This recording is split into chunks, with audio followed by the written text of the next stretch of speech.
साथ हैं मिस्टर गिरीश दीक्षित, जो मैं ऐसा अनुमान है कि वो शायद कस्टम एक्साइज को सर्विस से हैं।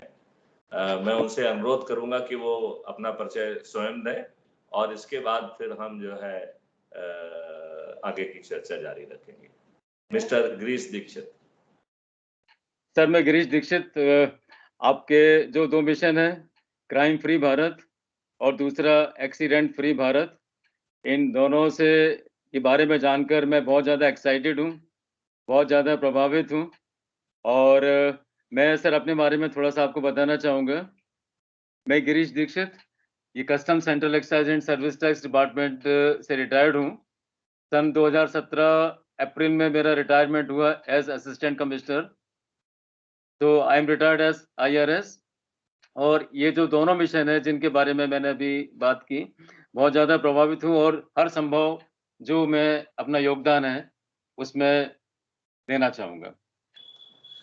तो गिरीश जी, मैं तो इन अभियान के बारे में और क्राइम फ्री भारत जो है ना उसकी 5 सर्टेनिटीज, 5 रेवेन्यू स्ट्रीम्स, फिर जो है एक्सीडेंट फ्री भारत के बारे में भी कहता हूँ, एक्सपेंडिचर फ्री इलेक्शन के बारे में भी बात कहता हूँ और आजकल तो मैं ये कह रहा हूँ कि इस देश में पार्लियामेंट्री डेमोक्रेसी की बजाय प्रेसिडेंशियल सिस्टम की आवश्यकता है, क्योंकि देश में विघटनकारी शक्तियां इतनी पावरफुल हैं, वो किसी को बेच और खरीद सकती हैं। ऐसे समय में हमारे जो चीफ एग्जीक्यूटिव ऑफिसर है, जिसको हम प्रेसिडेंट कहना चाहिए, उसको जो है किसी को साधने में अपनी एनर्जी खर्च नहीं करना चाहिए, नंबर 1। नंबर 2, समय आ गया है जबकि पार्लियामेंट व्हिप से कंट्रोल ना हो, वो अपने दिल की बात रखें, जनता के दिल की बात रखें और बैकएंड इंजन ऐसे नेताओं को भी आइडेंटिफाई कर ले जो घूस लेके जो है पार्लियामेंट में उसके पक्ष में या विपक्ष में मत दे।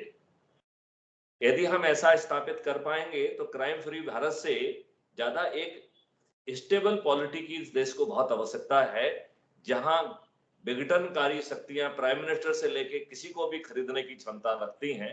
यदि आप ताशकंद फाइल में देखें तो उसमें इशारा किया गया है कि देश के प्राइम मिनिस्टर को जो है ना उनके पेरोल पे थे।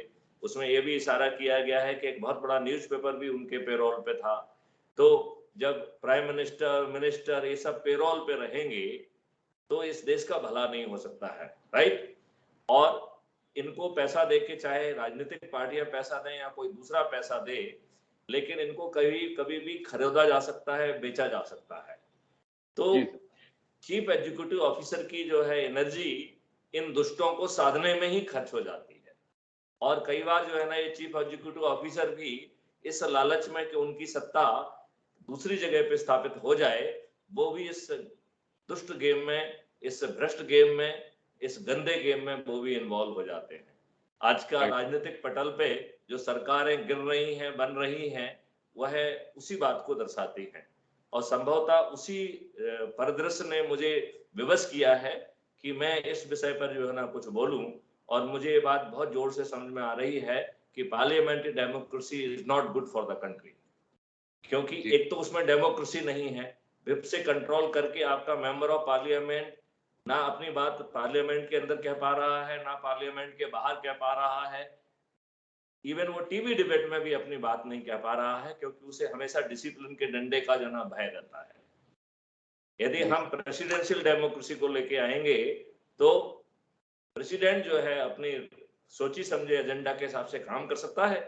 यदि किसी कारण से उसको जनमत उसके सपोर्ट में नहीं रहता है, सभी मेंबर ऑफ पार्लियामेंट यदि उसमें उसके साथ में नहीं आते 50% से ज्यादा, तो वो पॉलिसी डिफीट हो जाएगी, लेकिन सरकार की स्टेबिलिटी पे कोई फर्क नहीं पड़ेगा।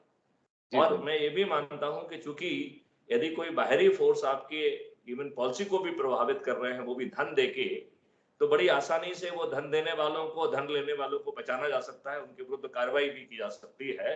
तो यदि हम एक अच्छे राज्य देश को आगे चाहते हैं तो मेरा ये मानना है कि parliamentary democracy is not right kind of जो है ना सिस्टम, स्पेशली फिर इंडियन कंडीशन जहां पे कि हर कोई बिकाऊ है। गिरीश जी, आप मेरी बात मान रहे हैं क्या? मैं आपकी बात से जो पूरी तरह सहमत हूँ सर। और ओके। जी सर।